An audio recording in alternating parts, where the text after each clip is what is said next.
All right. Hello, everyone, and welcome to today's Scrum at Scale webinar presentation. My name is Alyssa Layden, and I am the product owner of marketing for Scrum at Scale, LLC. Before introducing today's speaker, I would like to cover just a few housekeeping items. First, to provide you with the best listening experience, all audio lines except for the host and the presenter will be muted during the webinar. If at any time during the presentation you would like to ask the presenter a question for the Q&A section or add a comment to the chat, please use the Q&A panel on your console. And finally, this presentation is being recorded and will be available to play on demand from both the Scrum at Scale website and the Scrum at Scale YouTube channel. Live viewings and on-demand viewings of Scrum at Scale webinars are eligible for 1 SEU from our parent company, Scrum Alliance. All right, we are now ready to start, and for that, I would like to introduce our host, Luiz Quintela, aka Q. Q is a certified Scrum at Scale trainer and a licensed Scrum trainer, and will be leading a 30-minute presentation and then host a 15-minute Q&A session. All right, take it away. Okay, here we go, Alyssa. Thank you very much. You're welcome. And for those of you who have been coming to my webinars, this is probably the 5th or 6th, and we noticed from the get-go that there has been a lot of interest in product ownership in general. So this is just a follow-up. I have been getting a lot of questions of the Q, how do we scale the events of Scrum, you know? And we got so many questions that we've been working now on a product ownership at scale training class. We should have this as an offer early next year, very early next year. And what you're gonna see now, it's first a refresh on how product ownership works at scale for the ones of you who may not be familiar with it. And after that, we'll talk a little bit about scaling the sprint review. Had to pick up one event. I picked up my favorite one, which is a sprint review. And it's not a prescription because Scrum at Scale, obviously, it's all about not being prescriptive, but a little bit of my experiences with 2 of my clients at the moment on how we did scale that. So without any further delay, let's talk about the product ownership model in Scrum at Scale. So the importance of the Meta Scrum is the team that prioritizes everything. And when I mean everything, I mean at an enterprise level. The Meta Scrum is the gathering of stakeholders, leadership, product owners, all the people who are concerned with product strategy and company vision and all those things that make product ownership and product management at the highest level of the organization. However, you can also do, if you're doing an organic transformation, and this is done at department level, you can also apply that to a department level. Since the pattern, it applies to any size. But the idea is have the key stakeholders, the leadership, and the product owners together. It's run by a terminal chief product owner, means that's the top product owner, the person who is responsible for product ownership. In a large enterprise, if this was at the level of organizing the strategy for the whole enterprise, that would be somebody like a senior VP, sometimes a CEO. There's usually somebody at very high level of leadership that will be the terminal product owner, the top layer. The idea here is the EMS aligns the enterprise over a single backlog. There's one backlog for the whole company, and everything is done via that backlog. The EMS is also a forum for people to come with their wish lists. Oh, we can do that, we can do that, we should do this and that, and etc. And that's discussed over there, right? And we align all the teams to a single path, a single vision, a single direction. So how this works is the Meta Scrum meets, and after the Meta Scrum meeting, you're gonna have an aligned product backlog, or can even be a portfolio of products. It doesn't matter if it's one or many, you're gonna have a single backlog. That single backlog is then decomposed and sent to a number of teams or groups of teams. And those groups of teams will actually work the backlog, and that will in turn give feedback to the EMS, And we're going to have a new iteration of the backlog, which then goes to the teams, and the teams provide feedback, and the users provide feedback, and we have to another iteration, and we keep going that way. So over time, the backlog is worked, is refined, feedback is incorporated, but everything is aligned via the meta scrum. And then we proceed to remind you guys how it's done this in a single level, in a team, a single team. So imagine, we all know what a product owner at a team level does, right? It sets team priorities, usually works epics and stories, the what and not the how. It's an interface to the team, talks to the customers, talks to the teams. We're all very familiar with what the product owner does at the team level. So let's imagine now that you have a group of teams. So a group of teams will have a chief product owner that facilitates the work of these teams through a meta scrum. So we have, in this case, just because hexagons align so well and stack so well, we have 6 teams and a chief product owner that is the facilitator for those 6 teams. And what happens here is this chief product owner via the meta scrum is going to align, refine, and plan this backlog. If this was a very small company, which I at once worked in a company who had only 7 teams, we would take this as the meta scrum for the whole company. But can be a department level. It depends on the size of the company. But however the size can be, whatever the size can be, it's always the same model. So this chief product owner is going to align, is going to refine, it's going to plan with the other product owners that are responsible for each one of the teams. And then we have a single backlog, and each team PO is going to pull parts of this backlog and take to his or her team to be worked on during a sprint or multiple sprints. Those are usually done features here, and at team level, they go epics and stories. Everything that happens at the chief product owner meta scrum mirrors refinement and planning that you are very familiar at team level. And there is also the cross-team coordination and alignment that happens here. So just extrapolate what happened in one team to happen in a group of teams. So your team now is actually the whole group. And each one of you as product owners takes care of part of it with the team that you're going to work with. Now, if you go to a much larger organization or a much larger project, you may need multiple teams.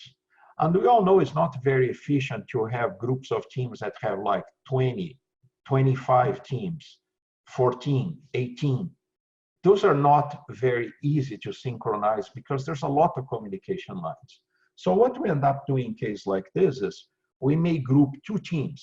I made 2 teams of 6 here just because they look good on screen, but can be 5 and 3, 4 and 4, depends on your needs, you know.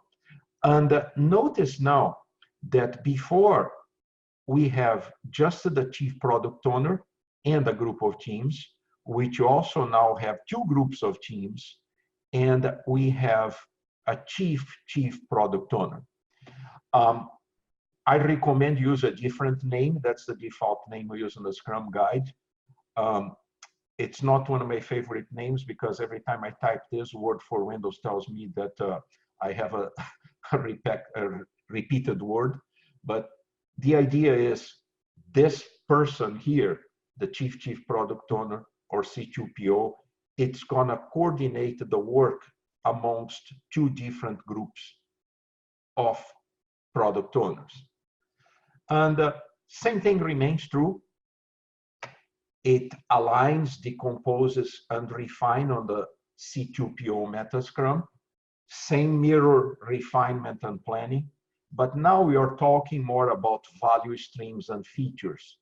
And then at the group level, we're talking about features and epics, and the team level, epics and user stories, or backlog items that may not be user stories.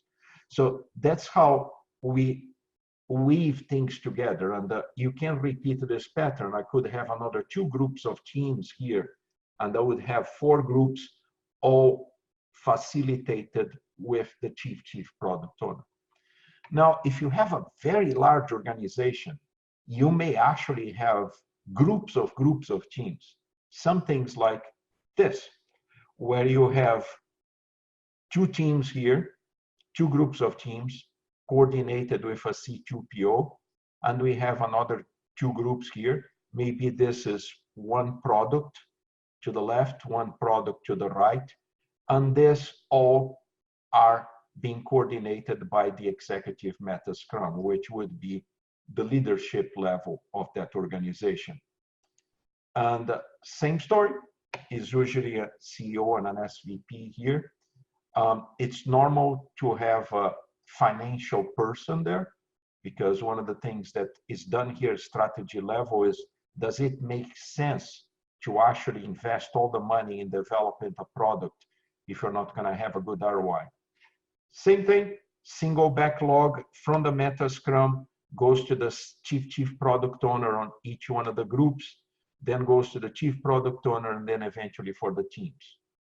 The big difference here is the executive meta Scrum sets the organizational priorities. So everything the organization is going to be working on is set by the executive meta Scrum membership.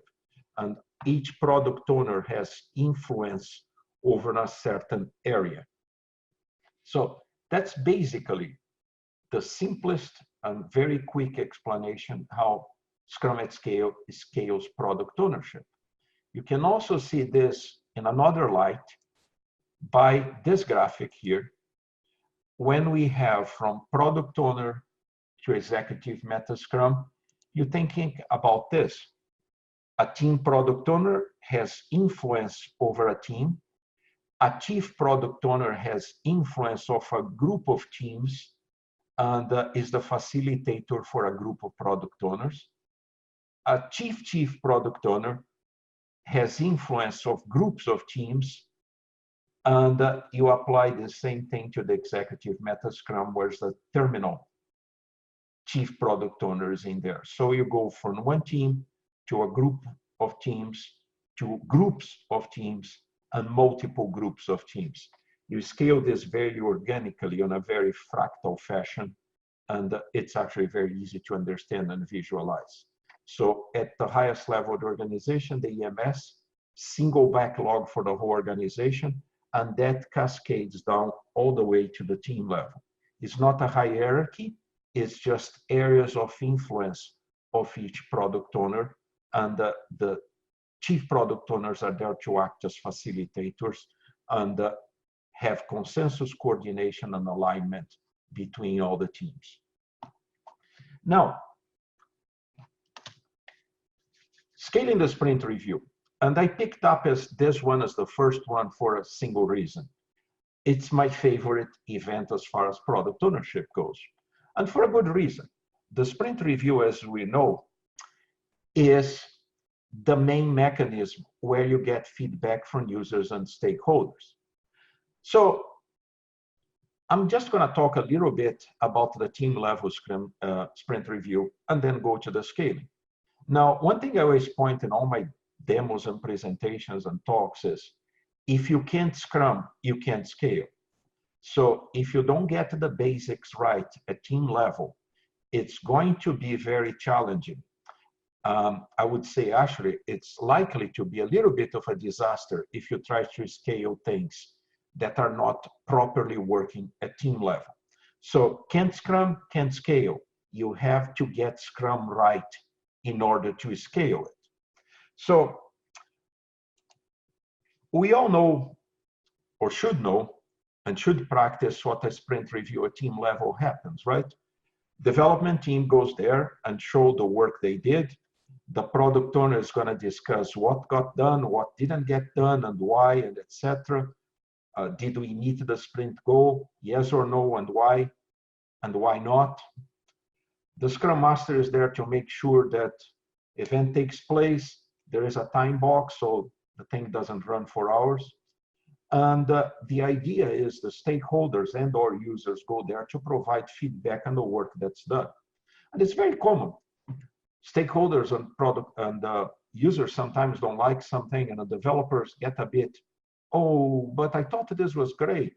So that's the whole idea is, however good a backlog item was defined, it doesn't mean that people will necessarily like it. So again, inspect and adapt, inspect and adapt. So the main idea about the sprint review is get feedback and do something with that feedback. So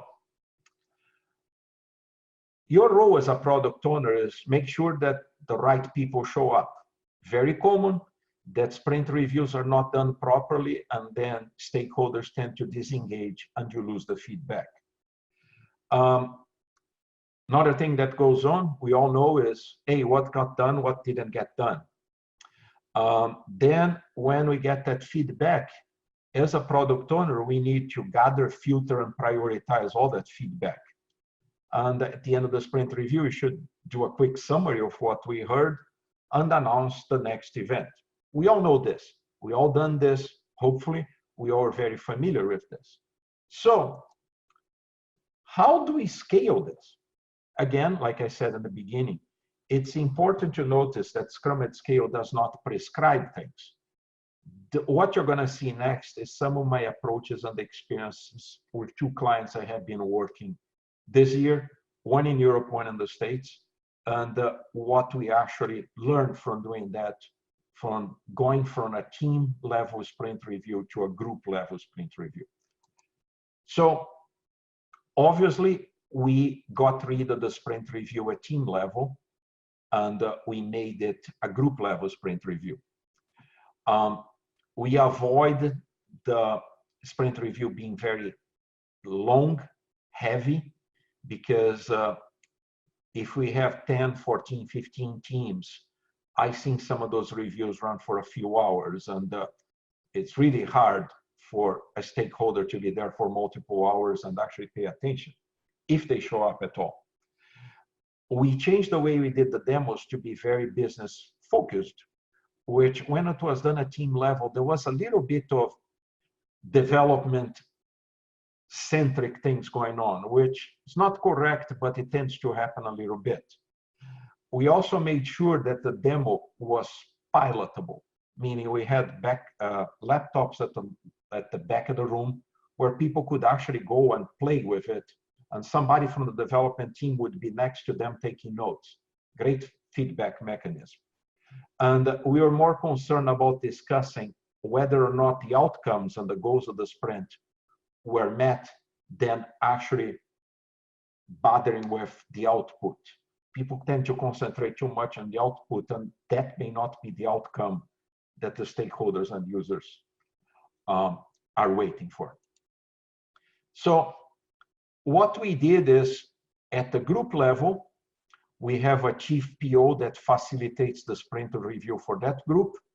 And in another client, we have the EMS terminal product owner doing the facilitation for a review of the work of multiple groups. So that's how you can conceivably build this mechanism. It's not a prescription, it's the way I done it, and several other people have done it, and it have been very actually successful for us. So as a case study, I have a client, it's a very large financial institution, and this department has a group of 14 teams, quite a large number of teams. And one of the things that we're working now is to split this in two groups, but that's for next year.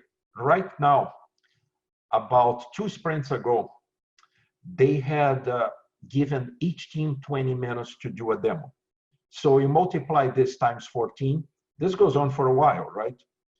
So you give somebody 20 minutes, they will do their best to fill 20 minutes. So what I noticed is people are showing code snippets, they were discussing technical issues.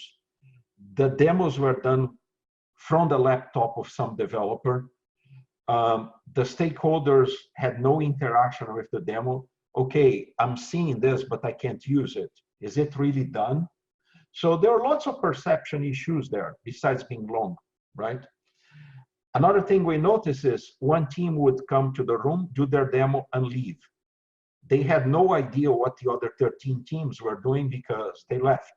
Nobody would stay in the room from 1 to 4:30 if they could avoid that. The demo was also not integrated, right? So what I did is I went to the chief product owner and said, you know, I'm gonna cut this down to 10 minutes. And they told me, well, there's no way, there will be World War III if we cut their time down to 10. So let's do 15, okay? So one sprint later, we did 15. We prepared the teams to do a very business-oriented demo. No, it's about the user journey on that particular product, and not what version of .NET and what code snippets and what microservice you are using. Nobody's interested in this. They want to know is the user journey what they expect it to do. So we changed that too. Then to everybody's surprise, it took the teams about 7 minutes to do their demos and answer questions. So it went from 20 to 7. And we had quite a bit of gap in between, obviously, right? They still didn't have an integrated demo. And the majority of the teams, they still didn't spend the time watching other demos because, hey, it's still a bit long, even though we cut quite a bit of the time. So we were left with some time at the end to discuss outcomes, to gather feedback. So we got quite a bit of improvement just 2 weeks later. So I went to the chief product owner and said, okay, let's try something else on the next sprint. So 2 sprints later, a month, this is what happened. We time boxed to 5 minutes per team, times 14. It's still a bit long, but it's a third of the time, a quarter of the time that used to be. And to our surprise, without anybody saying anything to them, the teams start to talk to each other and say, hey, we only have 5 minutes, so what are you guys demoing? Can we piggyback on your demo? Can we combine the demos and all that stuff? And because they still have a little bit of difficulties with the environments, they actually went on their own and recorded the demos. So if people could not attend, at least they could see the demos. And just a month later, we also made sure that the demos could be piloted, at least a great part of it, by the people attending the event, which gave us a very great feedback that we otherwise wouldn't have. So just by doing some really simple things, very simple things that I've done 1,000 times into team level, we did at group level, and we had a very good success rate. As a matter of fact, comes January, we are going to try the first integrated demo, and everybody is going to be in the room. With the 5-minute thing, a lot of the teams actually got to watch each other's demos, and we got quite a bit of good feedback out of it. So what you saw here is actually part of our product ownership at scale, just a tiny overview. And I'm opening for questions right now. And I always like to remind people, we have the online coaching sessions, which are free. And they happen 4 times a month, except for July, August, and December. And we get a lot of people in those sessions, so it's open to anybody. And it's a great way to exchange your experiences with other people who come and talk about things and get to know each other. And case studies come quite a bit over there, and we have a very vibrant community. So I'm back to Elisa now, and we can open for questions. All right. Thank you for that presentation. We do have a couple of questions, but I do want to remind everyone to use the Q&A panel on your console to submit your questions, not the chat channel. It's just easier to keep them all in line over there. But we will start out with one from David. He says, on paper, this looks good. In the real world, stakeholders exist all over the organization. The most powerful stakeholders are in many different parts of the organization too. It's more like a network than a fractal hierarchy. How do you get alignment on priorities out of this chaos? Well, we don't actually have a hierarchy. This is actually a network, you know, and I think one of the misconceptions is everybody thinks Scrum at Scale is hierarchical. It's not. We have a minimum bureaucracy. Everybody requires a minimum bureaucracy. It's actually very common. People confuse a holacracy with an anarchy. And Jeff always likes to say that, and it's great. It doesn't mean that a holacracy, it's not.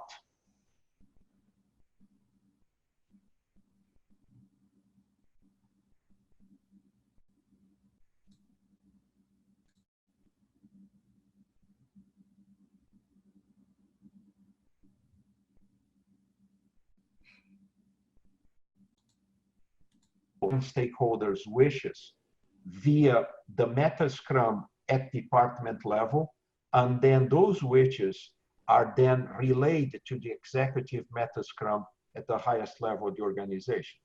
And things get prioritized based on input, and then we go into product discovery. If we have to go into product discovery, sometimes when you discuss at the meta scrum, say, well, this is actually not economically viable, we can't do that. Or, yeah, it may be viable, but we need to get more information. Then we get into discovery.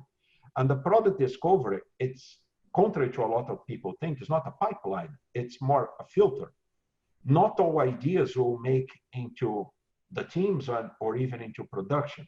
So we align everybody through the mechanism of the meta scrum, either at group level, department level, all the way to the enterprise level.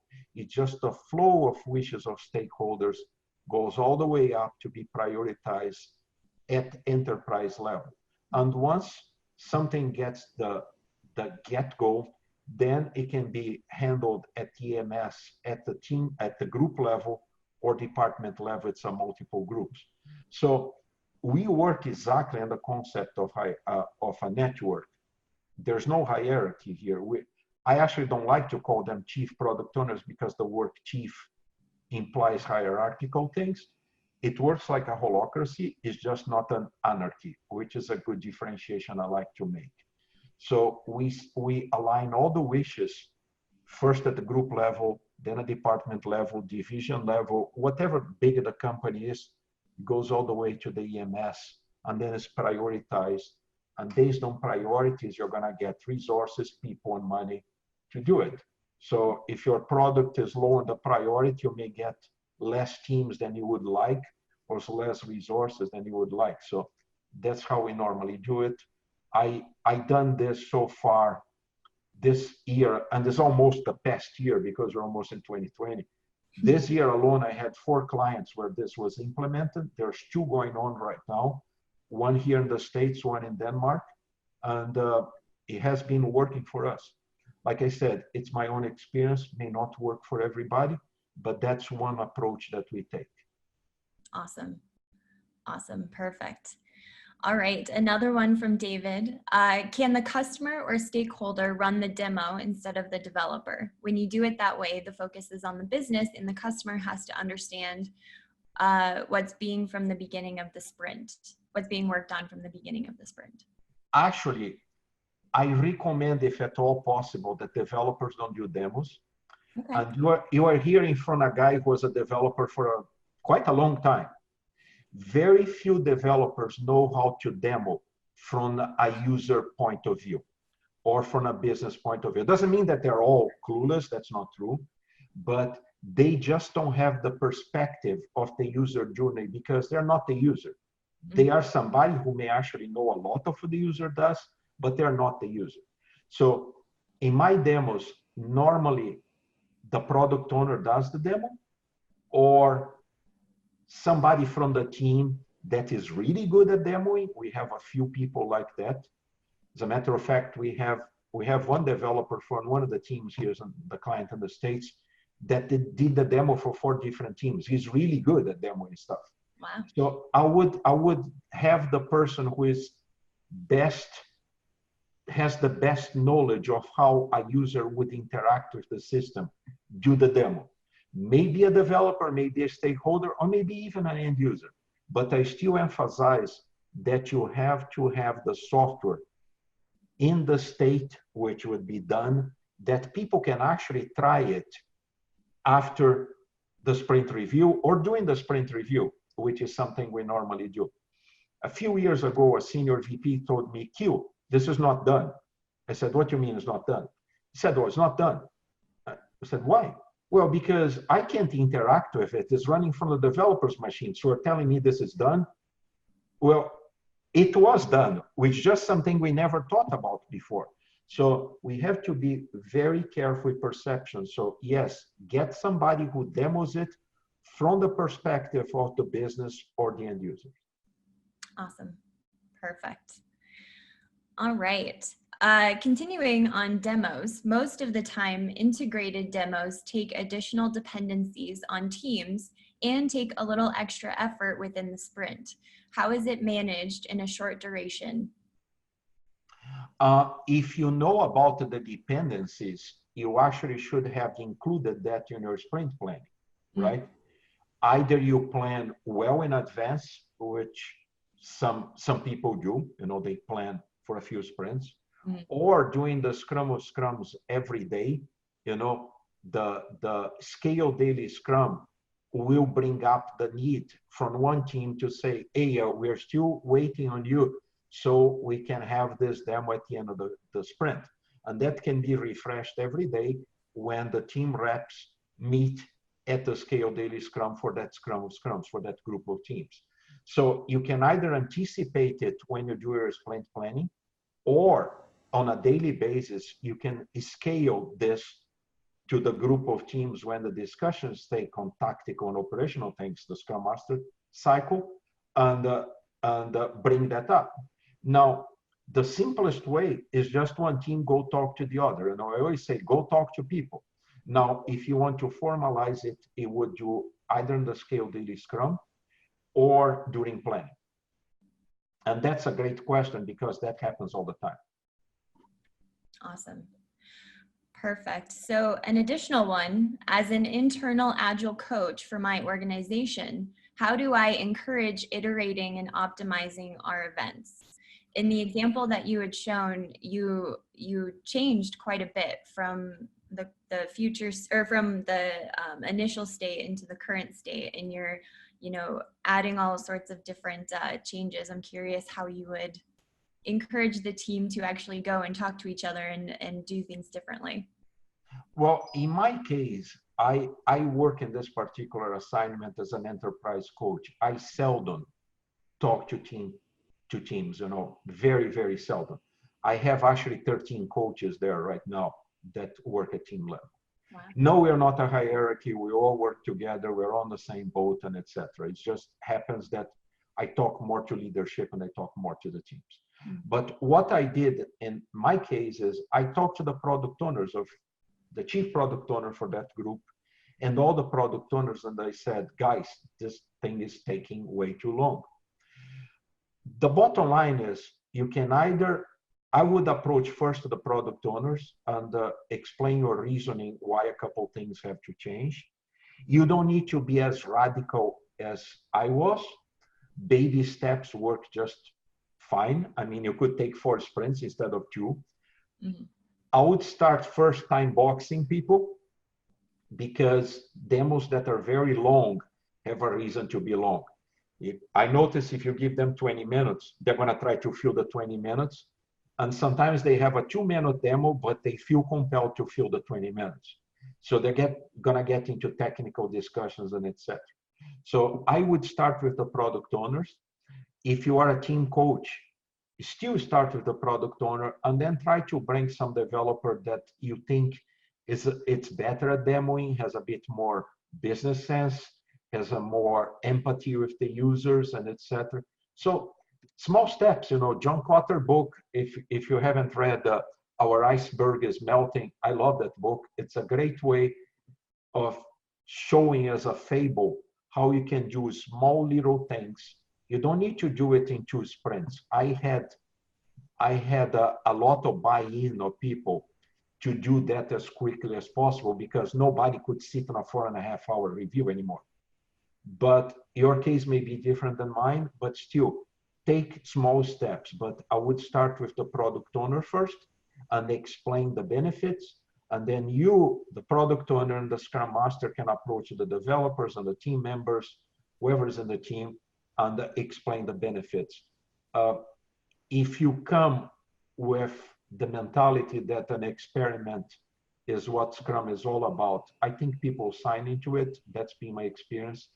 Have conversations, but start with the product owner, make it the Scrum Master your ally, and sell this gradual change to the team or group of teams. Got it. Perfect. All right. A company may have several different products. Therefore, would it make sense to have one product backlog per product? That is arguable. Mm-hmm. The reason I think Jeff always been very adamant about having a single backlog company-wise, and actually I spoke in Scrum Gathering Vienna and more recently in Copenhagen about this product portfolio management. And I can actually redo that as a webinar if there is interest, is having multiple products in a single backlog. It's at the highest level. I'll give you an example. It's actually a case study, 3M HIS, Health Information Systems. They have multiple products and they have a single backlog. And we have some pictures and the training decks about the CEO, which is also the chief product owner, with 4 or 5 people just doing the highest level thing. This product, this product, this product. They do the priorities at highest level. And then the chief product owner comes and grabs that product and takes to his or her group of teams, and then they work in there. So at the highest level, there is visibility that there is working multiple products, but there is not a lot of detail because not necessary. And then the amount of detail increases when you bring from the Meta Scrum, at executive Meta Scrum, to the Meta Scrum, the chief product owner, all the way to the team level. So the reason it's recommended a single backlog is when you don't have a single backlog, there's this thing called dark work, which is stuff that nobody knows is going on. I'll give you an example. About 3 years ago, I was working for a financial institution that had 2 products. One was home loans, the other one was auto financing. And one morning I was doing my Gamble walk, and I stopped by a team and they were talking about search engine optimization. Then about an hour later, and this was actually in one side of the house, one of the products. An hour later, I went and I was sitting down with another team that was talking about search engine optimization. They didn't know what each other were doing. So you have people in home loans and people in auto financing doing exactly the same thing without knowing. So if they had a single backlog, they would know that there was a need for search engine optimization. And you wouldn't have 2 teams doing the same thing, which is A, dark work, second, waste. And remember, the first thing about in Lean is to eliminate waste. And Scrum, like everything else, originated from Lean. So that's why we emphasize the single backlog. Awesome. Perfect. All right, I have 2 that pertain to smaller teams, not necessarily at the enterprise level. Okay. You said that if you can't Scrum, you can't scale. Right now, my team isn't actually doing a proper sprint review. How do I convince them, we're super small, that it's crucial? Your team is doing or is not doing? I mean, I think I missed something. He's saying that they are not doing a sprint review, a proper sprint review. A proper sprint review. Well, if you have a product owner, I would talk to the product owner and explain to the product owner the advantages of having a quote unquote proper sprint review, which is a feedback mechanism. a proper sprint review, in my view, includes having stakeholders and having the users in there. And a good product owner, we're going to get a lot of feedback. And sometimes that feedback means pivot out of this. What you guys are doing is not exactly what we want. And then you often have, yeah, but you guys wrote the user story. Yeah, but one thing is right in the user story, and the other one is actually seeing the result, which A, doesn't mean the user story was poorly written. No, it can be actually written quite well. But it also means that when you see something, it's not exactly what you anticipated from the time you imagined it. And that's why we always say, do the shortest sprint you can, because then you didn't invest a lot of money if you have to pivot out of something. Now, a proper sprint review also validates if that user story was good, if the idea was good, and then, okay, let's keep doing this and let's do more of it. So I think the biggest argument you can do is a good sprint review is necessary as a feedback mechanism to say, do we continue doing this or we abort it? And is this doing what we expected it to do or not? I'll give an example, and believe me, I don't make this stuff up. It's actually true. And this is scary, that's true. But a few years ago, I was enterprise coach, and one of my coaches was involved with a group of teams who were redoing their customer relationship management software. You know, I mean, people call, hey, I have a problem, and they had that package in there. So they spent about 2 months and they rewrote the whole thing. And they were not doing proper sprint reviews. And by not proper, I mean, nobody ever invited the end users to the sprint reviews. So 2 months later, and I'll never forget this, was a Tuesday, they put the system in production.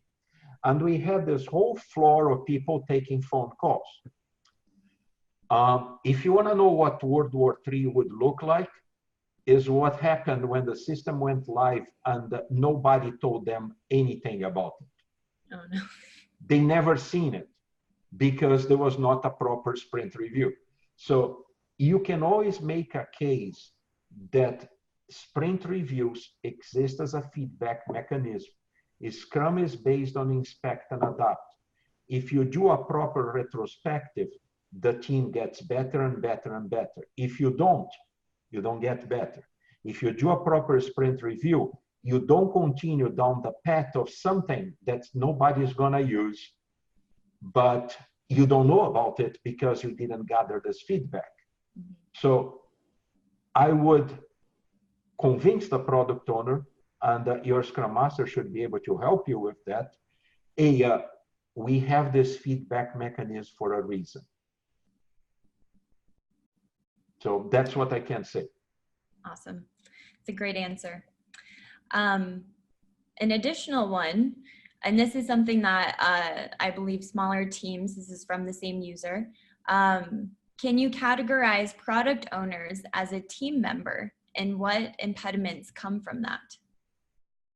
Product owners you see, I think there is a little bit of misunderstanding sometimes. There's this thing called the Scrum team, right? Mm-hmm. The Scrum team is made of 3 roles: the product owner, the Scrum Master, and the team member. And then we normally have what is called a delivery team or our development team. Mm-hmm. I've seen the word delivery team more common now that Scrum is not only in software. So the product owner is part of the team. And everybody who thinks the product owner is not part of the team is actually breaking up the Scrum team, which is having the 3 roles in there. What impediments can come from the product owner be part of the team? I don't know. I can tell you the impediments the product owner that will be generated when the product owner is not treated as part of the team. There'll be no communication, or there'll be little communication. There'll be all sorts of misunderstandings and problems coordinating things. So the product owner may not be available to the team all the time. Seldom. A good product owner spends a lot of time with stakeholders and users and etc., which doesn't mean they're not available to the team. They may be available via video call like we are right now, via text, via call, via Microsoft Teams, Slack, or whatever, right? But that also should be part of the team agreements, which the product owner should be put his availability there or her availability there. So the product owner must be part of a team.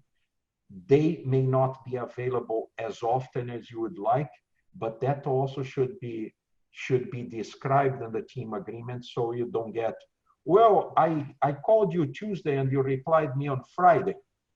Well, there should be in the team agreement. The PO should return stuff a maximum of 6 hours, I don't know, or something like that.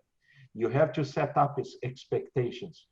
Impediments happen because things that you don't know about pop all the time.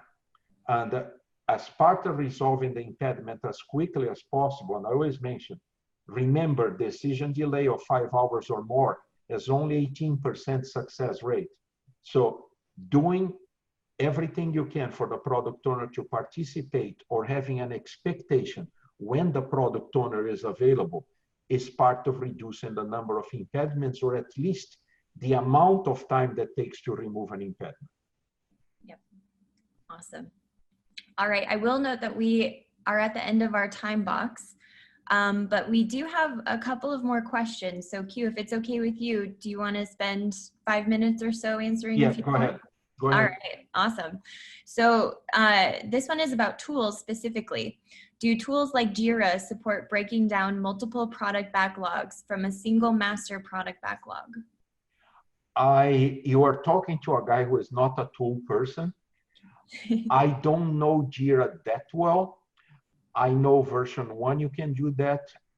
My client right now in the States is using TFS, Team Foundation Server, which now is called Azure DevOps. I know you can do that there, at least on the most recent version.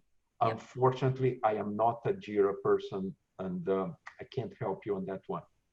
Sorry. No problem at all. So this one goes back to the hierarchy of product owners, or as you called it, the network of product owners. Does that network or hierarchy slow down decision-making from the team? Any examples from your experience to overcome the issue of decision latency or having multiple product owners together? You see, it doesn't if it's done properly, and what can we call it done properly? Scrum Scale has 2 cycles. It has the product owner cycle and the Scrum Master cycle, right? So this is strategic, this is tactical and operational. Yep. So what happens is when the teams have issues that need to be bubbled up, let's say impediments, dependencies, things that they don't understand, they can channel this through the Scrum Master cycle to the Scale Daily Scrum that will pop up this thing all the way up to the EAT, which is at the same level of the EMS. So product and strategy and execution at the highest level on the network, right?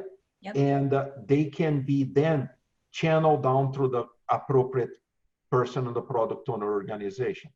Or your product owners are also always meeting to do refinement, decomposition, and etc. And that the cadence depends on a lot of things, especially how your company does it. So no, it doesn't, because there are many ways for communication. If you need some decision really quick, take to the Scale Daily Scrum and have it bubble up to whatever level it needs to bubble up, including the executive level, right? If it's something like user story that needs refinement information, talk to your product owner. If the product owner needs, he or she will go to the chief product owner for that group of teams, and it can be really quick. On both my clients, we go from team level to group level to groups of group levels to the EMS or EAT, depending what side of the house you are, within an hour. We have an example on the slide decks for training that Saab, who builds the Gripen fighter, they do 2,500 people synchronized in a bit over an hour. So it's very quick if it needs to be. Awesome. Perfect. All right. I think that the other questions have been touched on in the ones that you had previously answered, and I don't want to keep everyone too long. So I think we will wrap it up after that, if that's okay with you, Q. It's up to you guys. All right. Anyway, I remind you guys, if you have further questions, come to the coaching sessions. The last one for the year was this week, actually. And they will be back in January. As a matter of fact, January 6th is the first one. We already have people signed up. So it's always an opportunity to talk to us. Yes, definitely. A great opportunity to speak one-on-one with a Scrum at Scale trainer. It's a pretty great opportunity. Definitely take advantage of it if you can. And then just a reminder that this has been recorded and will be available. I'll send it out within 24 hours. And additionally, I will link to the presentation slides that Q went through today. So everyone will have access to those. Okay. All right. Thank you, everyone. Thank you so much, Q. Thank you, guys. We will see you guys next time. Okay. Bye.